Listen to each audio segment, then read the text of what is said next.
कैसे मेरे प्यारे साथियों, आई होप कि आप लोग अच्छे होंगे। तो आइए आज हम लोग इस वीडियो में पढ़ने वाले उप समुच्चय क्या होता है और उप समुच्चय को समझेंगे। इससे रिलेटेड कुछ जानकारी हम लोग प्राप्त करेंगे। इसके जस्ट पिछले वीडियो में आप लोग पढ़ चुके हैं कि समुच्चय क्या होता है, समुच्चय को निरूपित कैसे किया जाता है और समुच्चय के कुछ प्रकार भी हम लोग पढ़े थे। आज इस वीडियो में हम लोग उप समुच्चय पढ़ने वाले हैं। तो आइए वीडियो को आज स्टार्ट करते हैं। देखिए, इसमें कुछ नहीं है, बहुत हल्का टॉपिक है ये और ये चैप्टर ही हल्का है।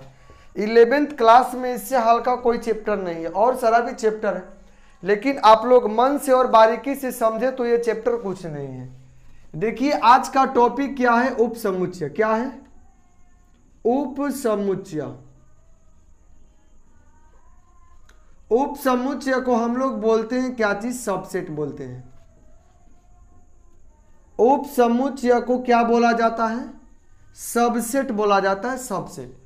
अब देखिए उप समुच्चय किसे कहते हैं, इसके लिए कुछ एग्जाम्पल से पहले समझेंगे और एग्जाम्पल के बाद हम लोग डेफिनेशन भी समझने वाले हैं। समझे?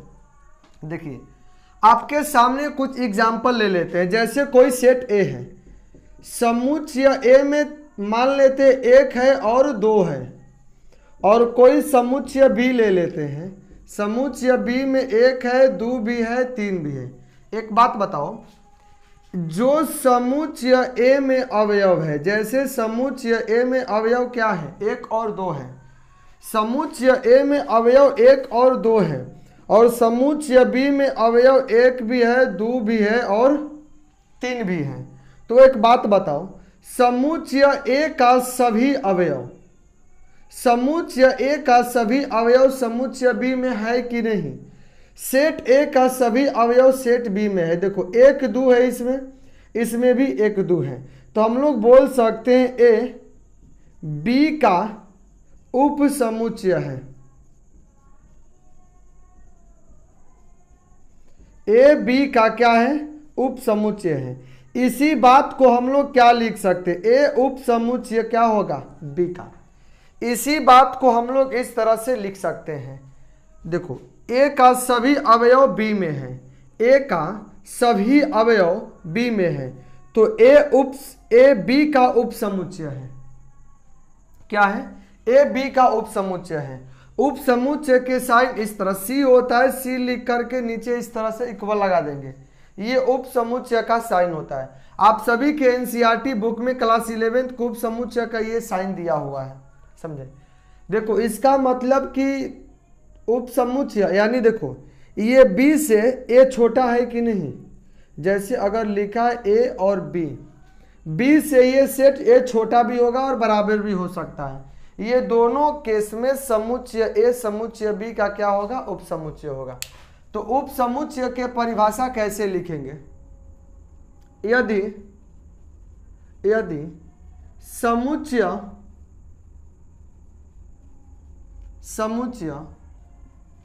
ए का सभी अवयव, यदि समुच्चय ए का सभी अवयव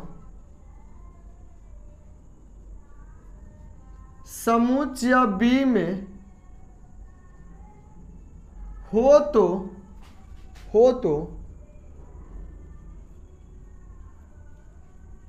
समुच्चय ए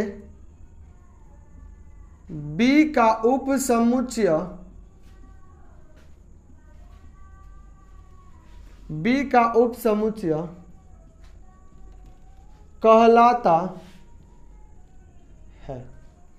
यानी यदि समुच्चय ए का सभी अवयव समुच्चय बी में हो तो समुच्चय ए बी का उप समुच्चय कहलाता है। जैसे अभी ये एग्जाम्पल हम लोग ले लिए हैं। जैसे सेट ए दिया है, सेट ए में 1 भी है और 2 भी है, और सेट बी ले लेते हैं, बी में 1 भी है, 2 भी है, 3 भी है। देखो ए का सभी अवयव बी में है कि नहीं? ए का सभी अवयव बी में है, तो हम लोग क्या बोल सकते हैं? ए बी का उप समुच्चय है। बी का उप समुच्चय है। याद रखना, इसे हम लोग इस साइन द्वारा डिनोट करते हैं। ए उप समुच्चय है बी का। यानी जो ए बी है, बी से ए को छोटा होना चाहिए या फिर बराबर भी होगा। बी से ए को छोटा भी होना चाहिए और बराबर भी होना चाहिए। और भी आपके सामने एग्जाम्पल ले लेते हैं। जैसे देखिए, ये ले लिए थे पहला एग्जाम्पल, और एग्जाम्पल और ले लेते हैं। देखो ध्यान से, एक और एग्जाम्पल ले लेते हैं। जैसे कोई सेट पी है, ए दिया है, बी दिया है, सी दिया है, और कोई सेट क्यू है, ए दिया है, बी दिया है, सी दिया है और डी दिया है। इस तरह से दिया है। एक बात बताओ, इस पी का सभी अवयव क्यू में है कि नहीं? देखो ए भी है, बी भी है, सी भी है। इस ए बी सी इसमें भी ए भी है, बी भी है, सी भी है। यानी सेट पी का सभी अवयव सेट क्यू में है। इसी बात को लिख सकते हैं पी उप समुच्चय है किसका? क्यू का। और भी एग्जाम्पल देख लेते हैं, बहुत सारा एग्जाम्पल लेना होता है। मान लेते हैं कोई सेट ए है, इसमें भी दिया है अवयव ए बी सी, और कोई सेट बी है, इसमें भी दिया है अवयव ए बी और सी दिया है। एक बात बताना भाई, देखो ए का सभी अवयव कहां पर है? इस ए का सभी अवयव बी में है कि नहीं? इस ए का सभी अवयव बी में है, तो लिख सकते हैं ए उप समुच्चय है बी का। एक बात याद रखना, यहां पर लिख देते हैं नोट करके, या कुछ भी करके लिख लेना। उप समुच्चय को लिख लेना, उप समुच्चय को इसके द्वारा सी जैसा बना करके एक लाइन दे देना नीचे, सी जैसा बना के एक लाइन दे देना नीचे। उप समुच्चय को इसके द्वारा सूचित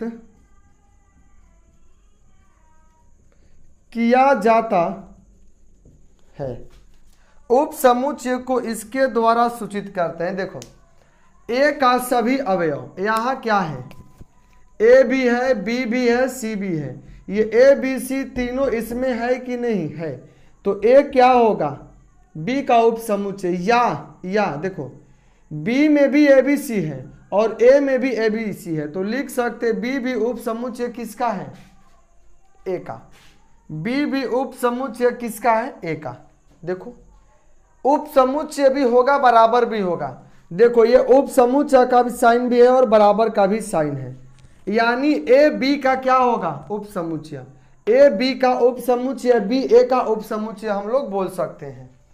ये था उप समुच्चय का कॉन्सेप्ट। यानी कोई किसी समुच्चय, फिर से सुनो, यदि किसी समुच्चय ए का सभी अवयव समुच्चय बी में हो, यदि समुच्चय ए का सभी अवयव समुच्चय बी में हो, तो ए को समुच्चय बी का क्या कहा जाता है?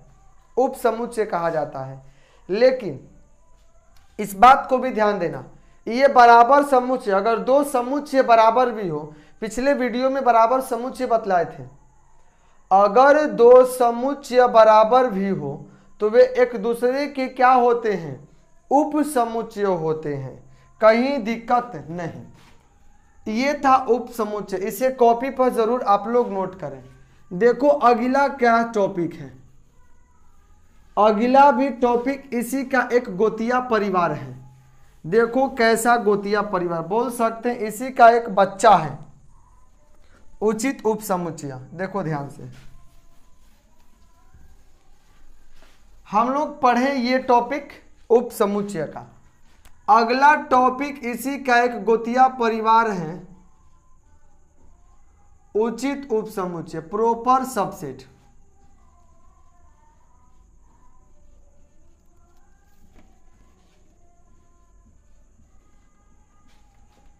उचित उप समुच्चय प्रॉपर सबसेट क्या लेना है?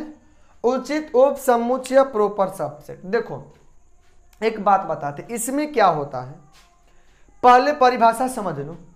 देखो यदि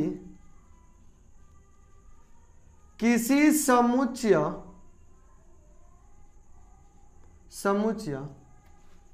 ए का सभी अवयव,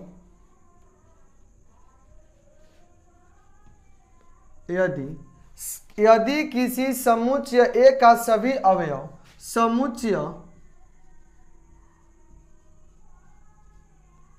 समुच्चय बी में हो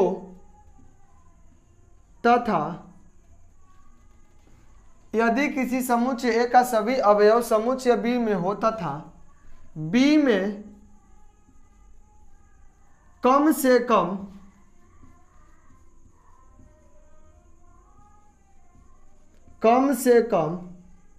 एक बी में कम से कम एक ऐसा अवयव हो एक ऐसा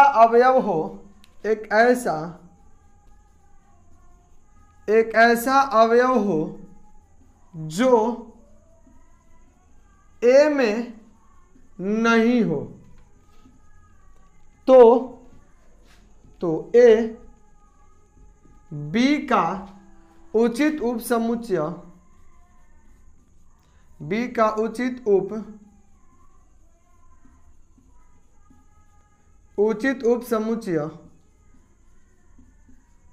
कहलाता है। यानी यदि किसी समुच्चय ए का सभी अवयव समुच्चय बी में हो तथा बी में कम से कम एक ऐसा अवयव हो जो ए में नहीं हो तो ए बी का क्या कहलाता है? उपसमुच्चय। देखो उपसमुच्चय और उचित उपसमुच्चय, यहाँ उचित उपसमुच्चय है, उपसमुच्चय और उचित उपसमुच्चय कुछ एग्जाम्पल मैच करेंगे इसमें। देखो ध्यान से, इसे यह भी कर लेना, इसे सी द्वारा सूचित किया जाता है। देखो जैसे एक एग्जाम्पल में दे दिया है कि a बराबर 1 2 3 और b बराबर 1 2 3 4। देखो इस a का सभी अवयव इस b में है कि नहीं? देखो 1 2 3, इसमें भी 1 2 3 है, लेकिन b में एक ऐसा अवयव है जो a में है नहीं है। b में एक ऐसा अवयव है जो a में नहीं है, तो हम बोल सकते हैं a उचित उपसमुच्चय है b का। a उचित उपसमुच्चय किसका? b का। देखो a का सभी अवयव b में है और b में एक ऐसा अवयव है जो a में नहीं है। इस बात को लिखेंगे a उचित उपसमुच्चय है b का। अगर इस तरह से एग्जाम्पल देखो, इसको यह भी लिख सकते a उपसमुच्चय है b का। पिछला बार में यही एग्जाम्पल भी दिए थे। क्या हो, जब a का सभी अवयव b में हो तो उसको उपसमुच्चय भी बोलते हैं। याद रखना, उपसमुच्चय में बड़ा भी, देखो इस b से छोटा भी हो सकता है, बराबर भी हो सकता है, लेकिन हम लोग पढ़ रहे हैं उचित उपसमुच्चय। क्या पढ़े हैं? उचित उपसमुच्चय। ये उचित उपसमुच्चय जो होता है, ये हमेशा इस सामने वाले यानी b से हमेशा ये क्या होगा? a छोटा होगा, बराबर कभी नहीं होगा। अगर कहीं किताब में कहीं पेपर में इस तरह आ जाए 1 2 नहीं, a b c ले लेते हैं, a b और c दिया है और समुच्चय b में भी दे दिया है a b c। इस बात को हम लोग नहीं लिख सकते a उपसमुच्चय b का, नहीं लिख सकते हैं, क्योंकि देखो उपसमुच्चय है लेकिन बराबर भी है। ये उचित उपसमुच्चय का साइन हम लोग नहीं दे सकते। देखो तो यह जो a में अवयव है, इस a का अवयव b में है, लेकिन b में कम से कम एक ऐसा अवयव है जो a में नहीं है, तो उस बात को हम लोग नहीं बोल सकते हैं कि ये उचित उपसमुच्चय है। इसी को लिख सकते a उपसमुच्चय किसका? b का, या b का भी सभी अवयव a में है, तो बोल सकते b उपसमुच्चय है किसका? a का। कहीं दिक्कत? ये था उपसमुच्चय और उचित उपसमुच्चय। कुछ आपके सामने एग्जाम्पल लिख रहे हैं, ये एग्जाम्पल को थोड़ा ध्यान से समझिएगा। जैसे देखिए साइन का यूज करना है, कौन उपसमुच्चय है कौन उपसमुच्चय नहीं है। ये साइन यूज करेंगे और ये साइन का, इस साइन का मतलब उचित उपसमुच्चय है और इस साइन का मतलब उचित उपसमुच्चय नहीं है। जैसे आपके सामने एग्जाम्पल दे देगा 1 2 3 खाली स्थान और दे देगा 1 2 3 4 दे दिया है, दे देगा A B C C B A D दे दिया है 4 3 2, देखो 4 3 2 दिया है,